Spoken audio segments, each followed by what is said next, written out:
Okay. In the morning, I think screen is visible to all. Is screen visible? Yes, sir. Okay, thank you.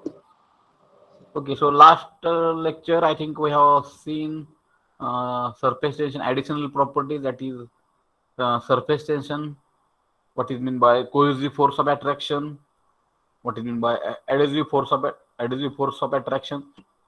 Okay, then what is meant by surface tension, what is meant by capillarity. Okay, so who will define surface tension? Anybody of you?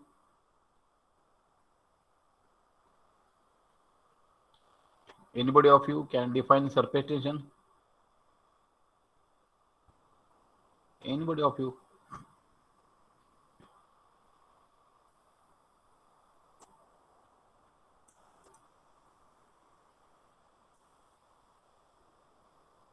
Anybody of you can define surface tension? Nobody is ready. How it is? Who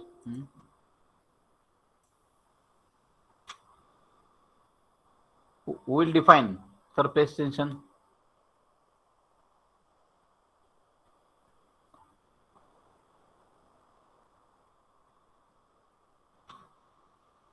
That definition we have learned in 12th standard. In morning also I have elaborated what is meant by surface tension. In your language,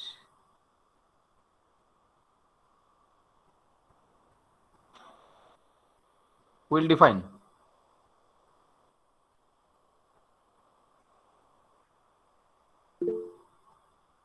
Okay, Kunal is writing. Okay, not telling. Okay, what he is telling?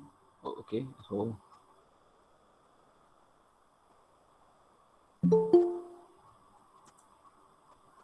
okay, so read Kunal, read instead of writing.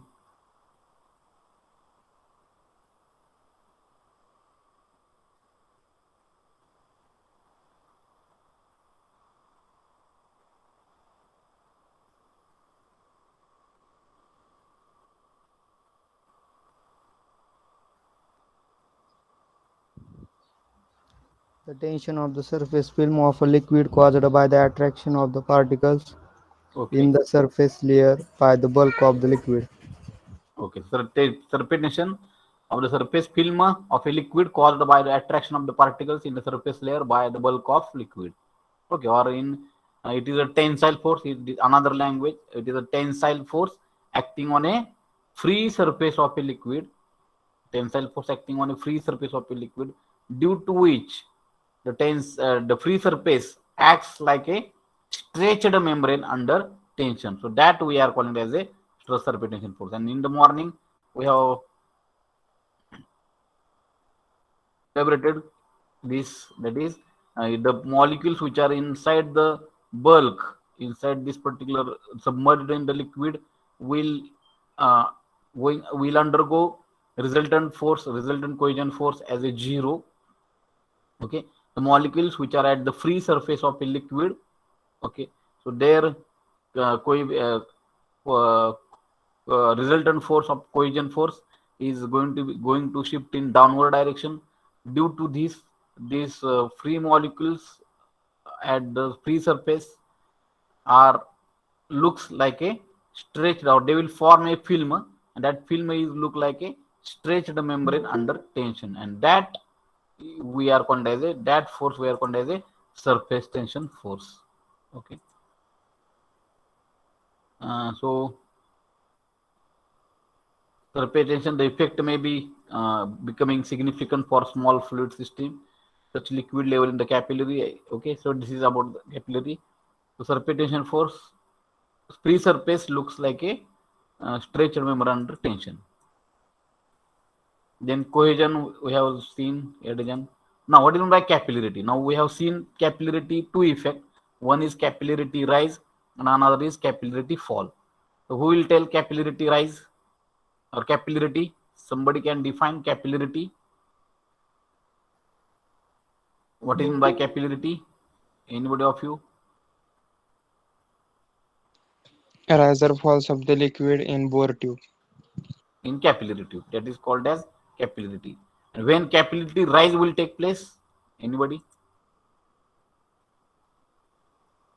when capillary rise will take place?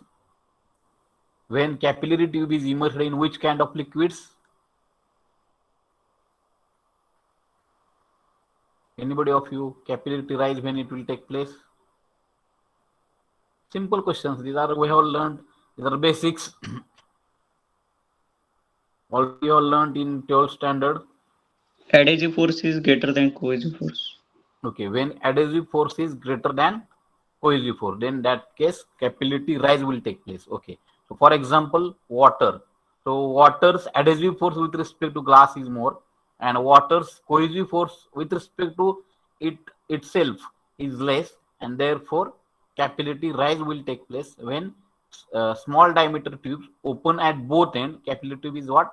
A small diameter tube open at both ends is immersed in a liquid.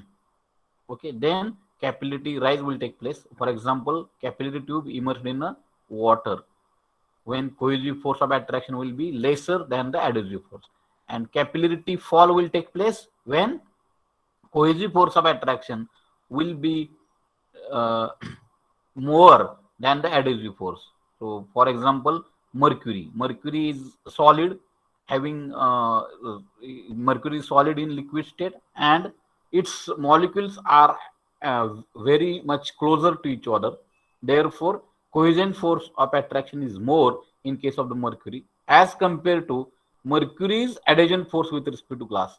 And we know that mercury doesn't stick with the glass. Mercury will never doesn't stick with the glass, and therefore here mercury's adhesion with respect to glass is very less. Therefore when cohesion is going to be dominates adhesion, definitely capillary fall will take place, and we are having convex surface, convex kind of nature in the capillary tube we can observe of a free surface, and here capillary tube concave. Okay, now next property of the fluid is a compressibility of liquids. Now compressibility means what? Anybody of you? Compressibility means anybody? Compressibility means anybody of you? So we know that when we compress any kind of fluid or gas, what will happen? Compress means we are increasing the pressure and volume get decreases. Okay, so compressibility is the change in the volume, and if volume is changing, definitely density is also going to be changed. So mass upon volume, volume is going to be decreasing, density is going to be changing. So compressibility is nothing but what? The fluids which doesn't have constant variable density, they will possess this kind of compressibility. So compressibility is the change in volume due to change in pressure. Pressure means applied force. So if applied force changes, pressure changes, compressibility means volume of that liquid or fluid is goes on changing. The compressibility of a liquid is inversely related to its volume modulus of elasticity, also known as bulk modulus. So I think even AME last semester we have learned the bulk modulus of elasticity. Okay, so compressibility is reciprocal of the bulk modulus of elasticity. The fluids which are having more bulk modulus of elasticity, okay, they will possess less compressibility. For example, liquids having high amount of bulk modulus of elasticity, and they will therefore possess less compressibility. So here compressibility is defined as, we can say here compressibility is defined as, here it is going to be reciprocal. So compressibility, if I will write, it is going to be reciprocal of compressibility, in short I am writing, is equal to 1 upon k. Let us say some books were representing that k, where k is a bulk modulus of elasticity. Okay, and here this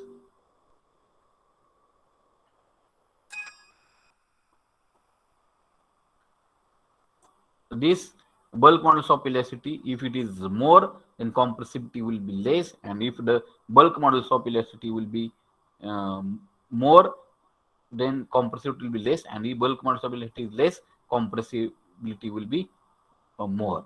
So gases are having less bulk modulus of elasticity as compared to liquids. So here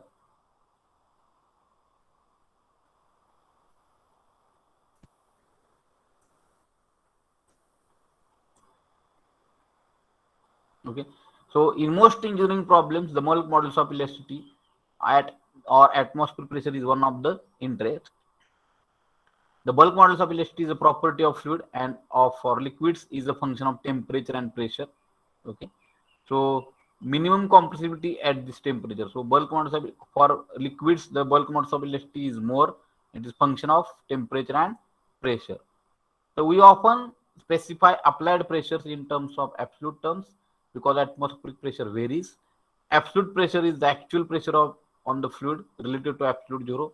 The standard atmospheric pressure, we know that it is 1 bar we can consider, or so all the units are there. You forget about units. So 1 bar or 1 atmosphere pressure we are considering. Okay. So here different behavior of liquid. So bulk models of elasticity, beta here they have symbol is the beta is a bulk models of elasticity they have shown. The compressibility models of elasticity is reciprocal of bulk modulus, and liquids here we see liquids and solids are relatively incompressible. Why liquids and solids? Because they are having more bulk models of elasticity. They have large number of values of B. So B is here bulk models of elasticity in this slide here. They have, I have, we have in our books, our local level books, we are considering bulk models of elasticity defined by K. Okay. The compressibility B value, that is a bulk models of elasticity for liquids and solids, is very high, and therefore they are less compressible. In oral examinations or in general interviews, they will ask why liquids and solids are considered as less compressible or relatively incompressible. So why? Because the compressibility is defined as ratio of reciprocal of bulk models of elasticity, and liquids and solids are possessing more amount of or having larger value of bulk models of elasticity. Hence, they are considered as here incompressible or less compressible. And gases are easily compressed, and the values of B are strongly dependent on pressure changes. The density and the value of beta B is very less in terms of for the gases, and therefore gases are considered as here gases are considered as compressible, or they are most compressible. Okay, then vapor pressure is another property of the fluids, but that we have come across this unit in applied thermodynamics. What is meant by vapor pressure? So vapor pressure is the partial pressure produced by a fluid, okay, vapor in open or a closed container, which reaches its saturated condition or transfer of fluid molecules is at equilibrium along its free surface. So when evaporation is going to be taking place, so at which pressure the evaporation of that particular fluid is taking place, so that pressure we call it as a vapor pressure. On the other hand, boiling occurs when an absolute fluid pressure is reduced until it's lower than vapor pressure. So here, so boiling depends on this particular vapor pressure. So vapor pressure is the pressure where at which the fluid will you can start evaporating. Simply definition, this is called as what? Vapor pressure. So this is the basic units are there that we have to learn. So in thermodynamics, so length already we have discussed. These units we in the dimensional analysis we have to go for. So these are also properties we can say, but already you are knowing that here length SI unit is meter, dimension L we are considering as L. Okay, so these are the fundamental dimensions. Okay, then mass is a kilogram is a m, and time and out there's SI system. SI system it consists of 6 primary units from which all quantities may be described. But in fluid mechanics, we are generally only interested in the top 4: M, LT, and temperature. Also, temperature also not going to be that much useful. So in our case, M, LT, only length, mass, and time. These basic fundamental dimensions we are going to consider. The length is meter, L dimension, mass is kilogram, having time we are considering as m, t time, time is second unit, temperature Kelvin, theta. Then this is the electrical parameter, current ampere A, dimension is I, and here luminosity candela, again in electrical term, it is CD, dimension is CD. So with this help of 4 or 6, these are primary dimensions, and other dimensions of any of the fluid property, any of the quantity parameter, we can take we can derive from this primary dimensions. Okay, so here, so other derived units are there. We know that already you have learned in 12th standard. So velocity is meter up per second. Okay, so meter second. So it will be in the form of dimensional fundamental form. So yeah, L t raised to -1, yeah, or m raised to 0, L raised to 1, t raised to -1. Then acceleration meter per second square. So that we can consider as a meter second raised to 2.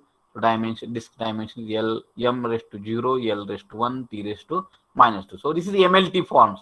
All the quantities are there, all the properties are there, that we have to write in the MLT form. So basic dimensional form. So relative properties, whatever we have learned, that is force, kg meter per second square, it's MLT form we are having. Energy, power, okay, and pressure is Newton per meter square. So these are called as derived quantities, derived units are there. These are derived from the fundamental dimensions by using some laws, basic laws. So pressure means a, force means F is equal to ma. So with the help of that, we have derived the Newton as a SI unit of force, but it is equal to, in terms of fundamental dimensions, mass into acceleration. Mass is m kg, and the acceleration is meter per second square. Then density, then specific weight, relative density, viscosity, surface tension. Okay, so these are the fundamental dimensions. So these are the properties up till now we have covered. Okay, so anybody having doubt, understood all the properties? Out of that, we have to use frequently viscosity property, density of the fluid. Okay, density, viscosity, and other properties are there: vapor pressure, surface tension, capillarity. Just we are not that much using in our fluid mechanics. This is real fluid mechanics, but viscosity, density, specific volume, other properties are we are going to use in the fluid mechanics. Anybody having doubt about these properties? So this is one of our first experiment. So our first experiment is there, study of the different properties of the fluids, and in that case, we have to write whatever I have told from yesterday. We are learning all these things. What is meant by fluid mechanics? What is meant by fluid? What is meant by density? What is meant by specific weight? What is meant by specific gravity? What is meant by specific volume? What is compressibility? What is surface tension? What is cohesive force of attraction? What is adhesive? All these things, Newton's law of viscosity, all these things we have to write as a our practical. This completes our practical, because this is expected in our fluid mechanics. That is, we should learn these particular properties. Without that, we cannot solve. So now I want from comment from yourself that everybody understood these practical properties, or still anybody having doubt, so that we can complete this practical per hour. We can complete this properties and we can switch over to our real syllabus. You can, if you are writing your messages, then I will get some confidence that you are understanding. Then we'll come finish that. This is first practical or first basic of the fluids. This is basics. Now we'll start our exact syllabus, theory syllabus.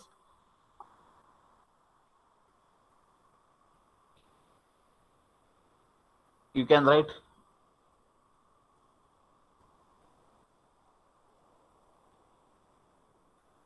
Okay. On any other writing? Okay. Please share this PPT on the group. Okay, Akshay ji. Okay, no problem. Write such remarks so that I can. And Akshay ji, remember me on WhatsApp, because afterwards when lecture gets over, na, as I may get forget. So Akshay ji, your WhatsApp you are having, my number. You may remember me always. Till that I will share this PPT on this group. Okay. Okay. Now with this, I think we will.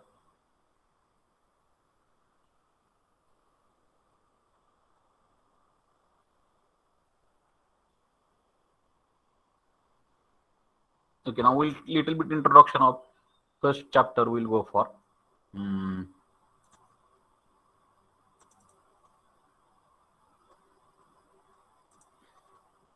Okay, so right in our only today we'll go for a little bit introduction, and then next lecture we'll go for some derivations. Write down in your notebook now. Start writing. Otherwise, only I am speaking, and you will not. So I request everybody to complete first practical by writing all the properties of the fluids. So I will share this particular PPT, no problem to you, and you have to write the first experiment number 1, that is basics of fluid mechanics or properties of the fluid. So this will be considered as your first practical for you, and I want write up from your side. Okay, so everybody agree with this? Okay, first experiment we have to, so I'll write here this write first experiment. Here I am proof, taking proof experiment as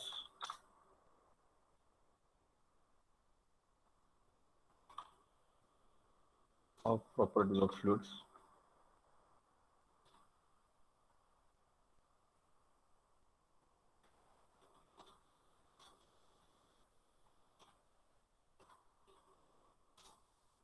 And send me the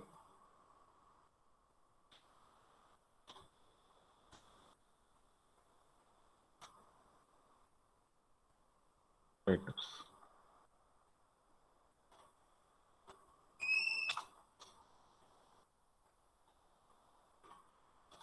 So, Monday.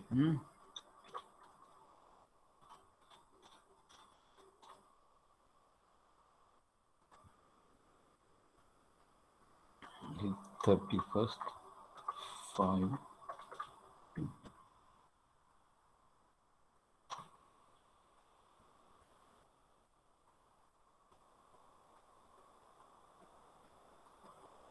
Okay, now our first chapter is there. It is fluid statics. So what is meant by fluid statics? Already we have defined. Now there are 3 sub branches of fluid mechanics that we know, and it is very important branch or very first basic branch of fluid mechanics is fluid statics.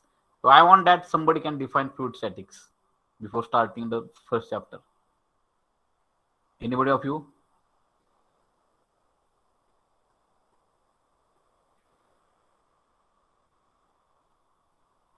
Anybody of you? Fluid statics? Somebody can define or not?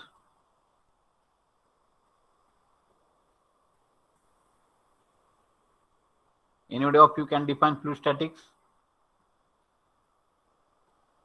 Okay, Akshay, study of fluids at rest is called as fluid. So when study of the fluid mechanics, study of the fluids when they are at rest, so that will be called as fluid statics.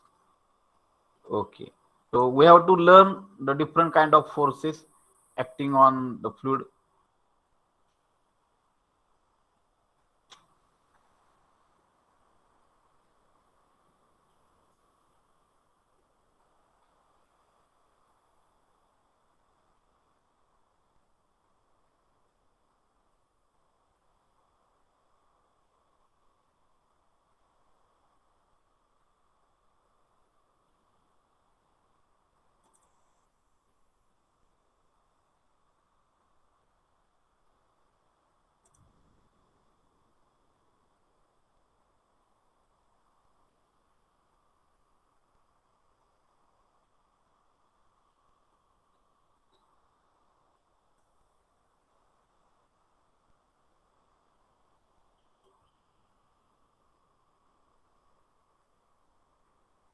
Okay, so is screen visible to all? Yes, sir. Okay, so in this unit we are going to consider the center of pressure, means when fluids are at rest and when they are exerting a force on any of the object. So that forces we are going to calculate here. So this fluid statics chapter is very much important to civil engineering students, because in the civil engineering student, for civil engineering, we are constructing dam, and in the dam, abundant amount of water we are storing in the dam, and as water is abundant in quantity, it is having tendency to exert a force on the walls of the dam. Therefore, to design how much there should be the thickness of wall, at bottom how much it should be, what should be the thickness, to design the proper wall, design properly wall. So these basic principles of statics, fluid statics is useful there. But also for mechanical engineering, we are storing different kinds of fluids in a containers or reservoirs. Here also, fluids are exerting pressures on the walls of container or tanks. Therefore, to design that tank to wall thickness, etc. Therefore, principles of fluid statics are equally important, equally important, or we are using equally important, using equally as compared to civil engineering students. So, first of all, we should know what is meant by total pressure. So, what is meant by total pressure? So, we'll skip this now. Already I told. Okay. So, before that, we should know, is screen visible clearly to all? Anybody of you? Okay. Yes, sir. Okay. So first of all, we should know what is meant by pressure. Already you know. So pressure is defined as force exerted by a fluid on a unit area. SI unit is Newton per meter square. CGS unit is dyne per centimeter square. Other commonly used units are kilopascal is equal to 1000 Newton per meter square, and bar, that is 10 raised to 5 Pascal. Newton per meter square is Pascal. So we have learned this. 1 bar is equal to 10 raised to 5 Pascal. So fluid pressure is the pressure exerted by fluid or liquid due to its own weight is called as fluid pressure. So what is the weight is there of that particular fluid, and pressure exerted by the fluid due to its own weight is called as fluid pressure. And remember that the direction of pressure is always normal to the surface on which it acts. So fluid pressure is always in the normal direction to the surface. The direction is always normal to the surface.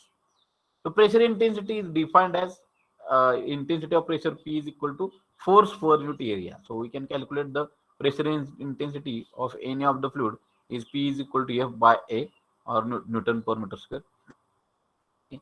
So Pascal's law is there. It is related to some introductory part. So intensity of pressure at any point in liquid at rest has same magnitude in all directions. So here the Pascal's law is applicable for construction. So if the fluid is there inside this particular liquid is inside the liquid, so intensity of pressure at any point is same in a fluid at rest. When fluid is static, intensity of pressure is same at every point. Okay. Therefore, Pascal's law is valid. So therefore, this Pascal's law is equally hydraulic machines, hydraulic press.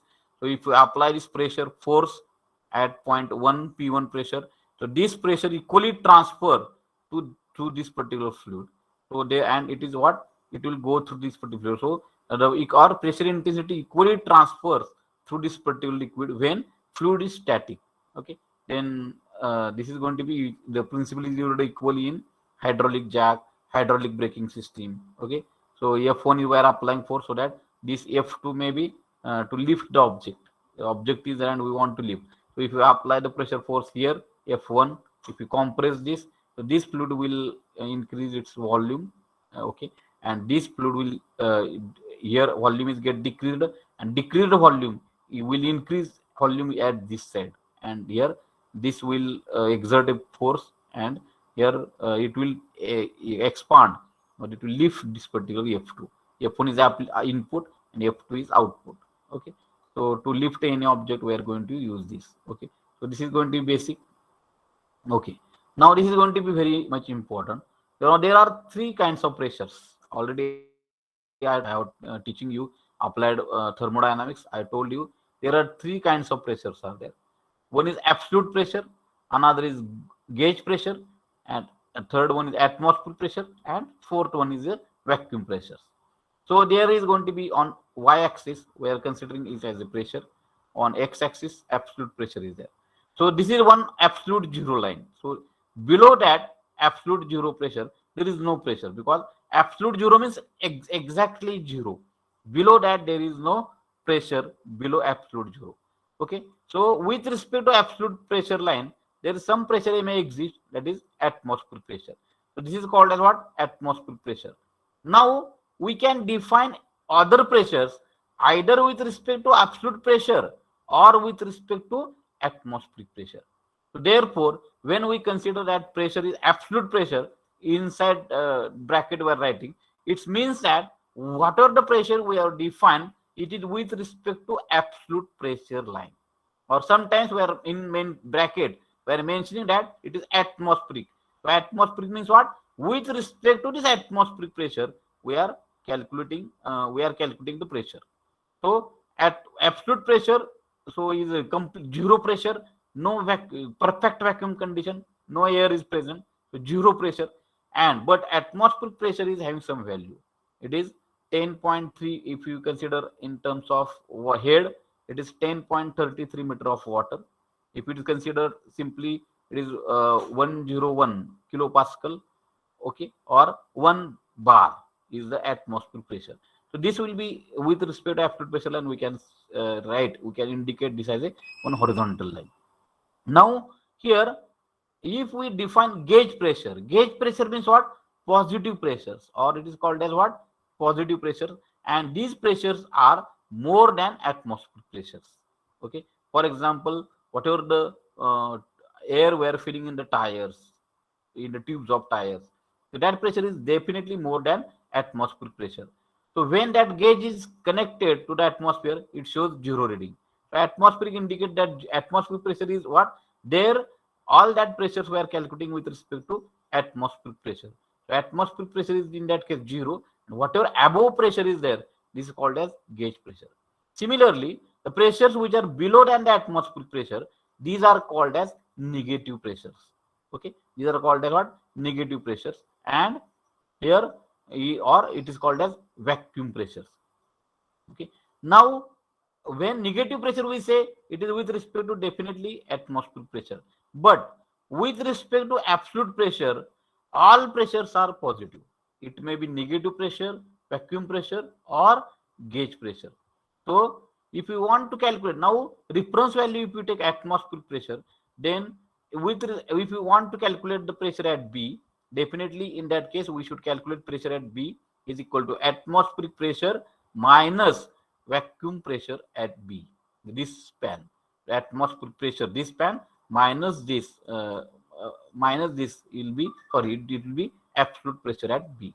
So absolute pressures are there. These are the pressures absolutely with respect to absolute pressure line, and other pressures are there. We can consider them with respect to either with respect to maybe they are more than atmospheric pressure or less than atmospheric pressure. Okay.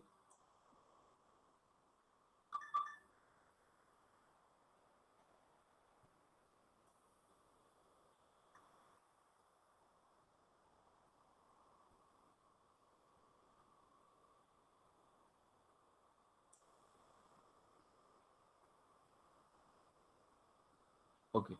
So at the earth surface, the pressure of the due to weight of air above the surface is called the atmospheric pressure. So at mean level, we know that under normal condition, atmospheric pressure is equal to 101.325 kilonewton per meter square, or 760 mm of Hg. That already we know. Absolute zero pressure is a space which contains no form of matter, or it is perfect vacuum, complete vacuum. Complete vacuum has never been obtained. So gauge pressure measured above or below atmospheric pressure as a datum reference line called as. So with respect to atmospheric pressure, if we measure the pressure, it is called as gauge pressure. The pressure is measured above atmospheric, then it is called as positive gauge pressure. If the pressure measured is below atmospheric, it is called as negative gauge pressure. Absolute pressure, if the pressure measured above absolute pressure line, then it is called as absolute pressure. Its value is always positive. absolute pressure is equal to atmospheric pressure plus gauge pressure, or if it is negative pressure, minus negative pressure. Okay. So now here we will go for now directly total pressure. What is meant by total pressure? So we'll complete this and today we'll stop here. So total pressure means what? If any fluid comes in contact with solid static fluid, any object or comes in contact with static fluid, the fluid is having tendency to exert a force on that surface, and that force is called as total pressure. So total pressure we can define, right? Total pressure is defined as the force exerted by a static fluid on any surface, either plane or curved, okay, when fluid comes in contact with the surface. So the force always acts normal to the surface.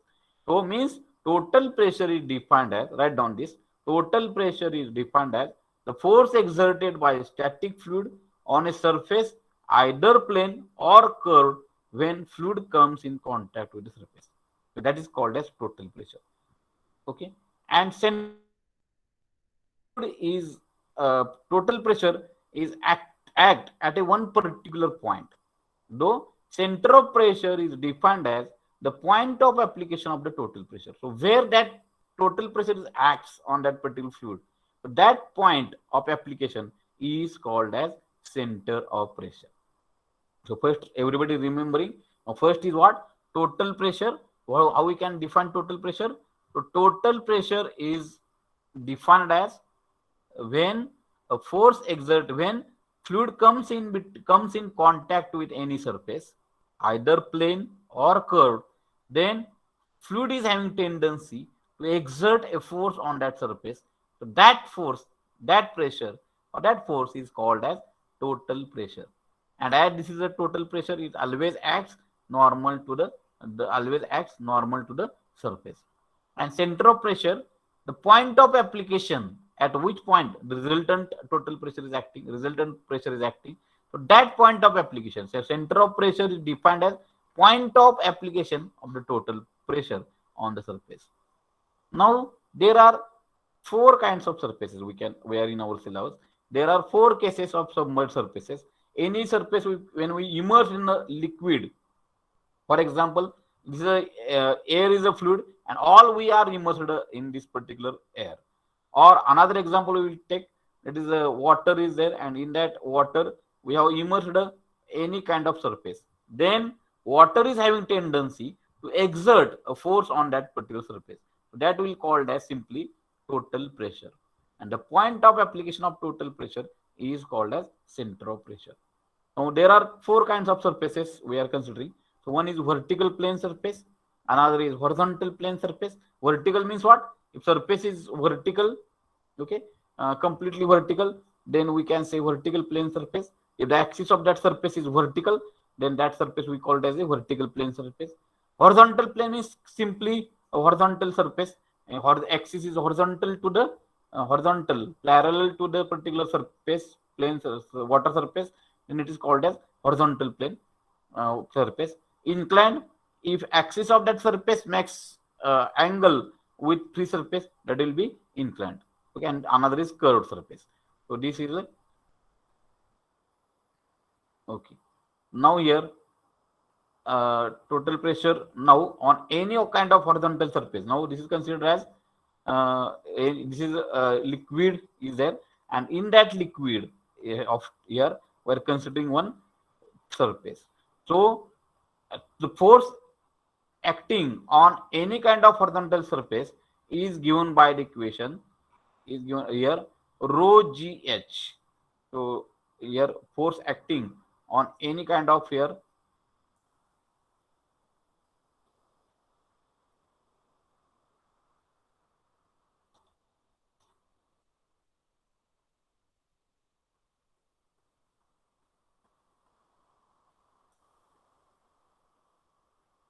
okay.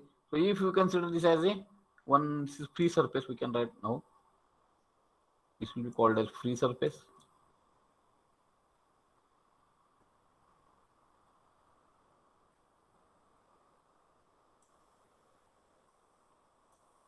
any surface means what? Above this surface, everything is air. And if you consider this as free surface, let us consider this as water. Okay, any static water you can take in tank or dam or anywhere. This is a free surface water. And if a horizontal surface, this kind of horizontal surface,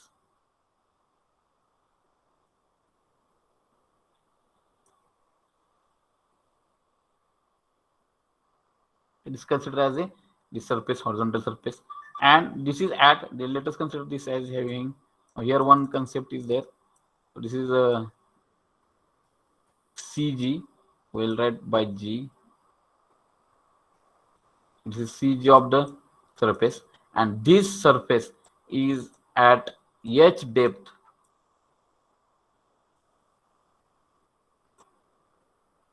from the free surface. Then this is the surface. Any horizontal surface is at H depth from the free surface.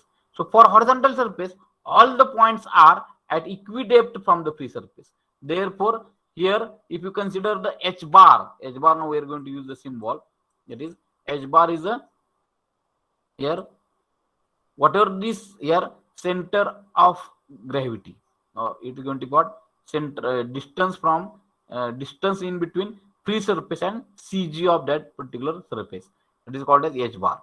Okay, so this H bar here, everything is going to be here considered as at equidepth. Then if you consider rho is the density of that fluid in which that surface is immersed, and that surface is having area is equal to capital A. Then intensity, so pressure intensity we know that it is equal to pressure intensity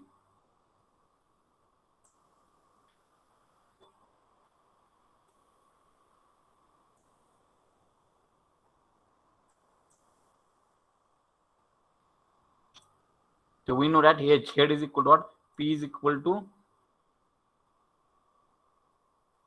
or H is equal to what? We know that head available pressure intensity, H is equal to head available for the pressure is equal to P upon rho G. What is the head? Is a distance is there from this particular surface from the free surface. This is called as depth. So this depth is equal to pressure head is equal to pressure head in equilibrium condition. Therefore, pressure intensity P is coming as, with this formula everybody have to remember. So P is equal to what? Rho GH. So for horizontal plane surface, if a horizontal plane surface is immersed in a static fluid having density rho, okay, and is at depth h from the free surface, then pressure intensity acting on any of the point is equal to P is equal to rho GH. And therefore, we say that for horizontal plane surface, here this pressure intensity is same at every point, because all the points are at equidepth for horizontal. Only I am telling case of horizontal plane surface. Horizontal plane surface, all the points on the horizontal plane surface are at equidepth from the free surface. Therefore, pressure intensity is same at all the points on for horizontal plane surface. And total pressure, if you calculate, so if this is a intensity is acting at one particular point, and if we know the total entire area of that particular surface, then total pressure is equal to, we know that total force over here we know that F is equal to, now pressure is equal to what? Another formula, pressure intensity is equal to force, the total pressure, force exerted divided by area. So with the help of this force, total pressure is nothing but what? Total force acting by the static fluid on the surface, and F is equal to P into A. So total pressure, that F is where called as what? Total pressure is equal to what? F P is equal to F by A, or F is equal to pressure intensity P into area. And in this case, this total pressure acting on any horizontal plane surface is equal to rho G H A.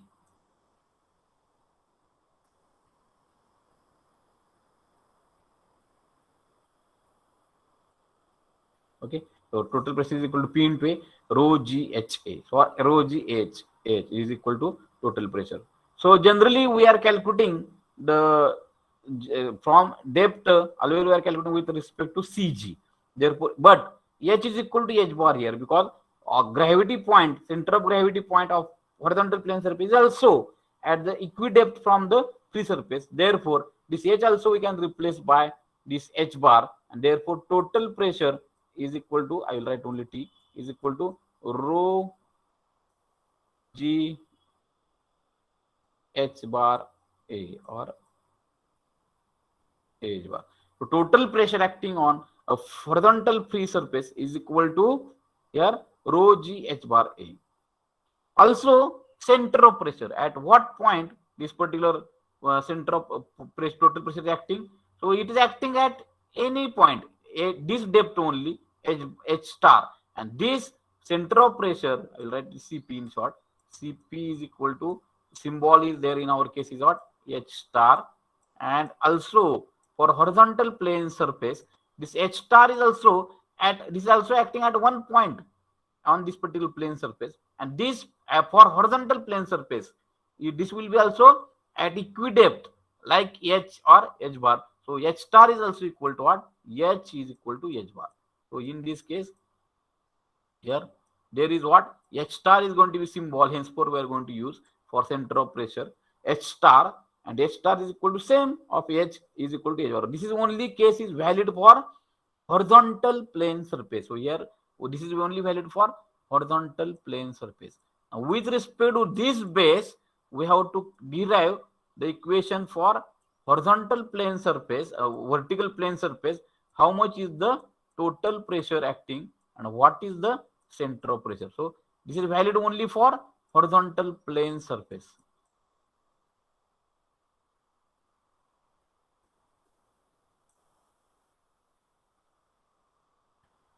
Okay, so for horizontal plane surface, total pressure acting is equal to P is equal to rho G, intensity is equal to rho GH. So this everybody have to remember, write down P here. Total pressure acting on horizontal plane surface is P is equal to rho GH, and total pressure acting is equal to F into A, or is equal to rho GH or rho GH bar, because for horizontal surface H is equal to H bar is equal to H star, and a center of pressure also lies on the same horizontal plane surface at the same depth from the free surface. Therefore, for horizontal plane surface, these conditions we should remember.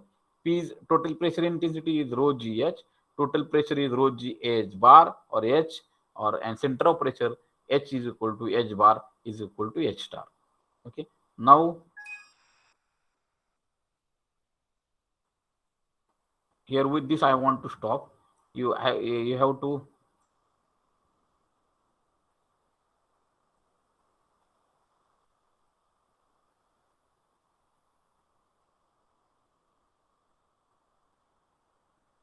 okay.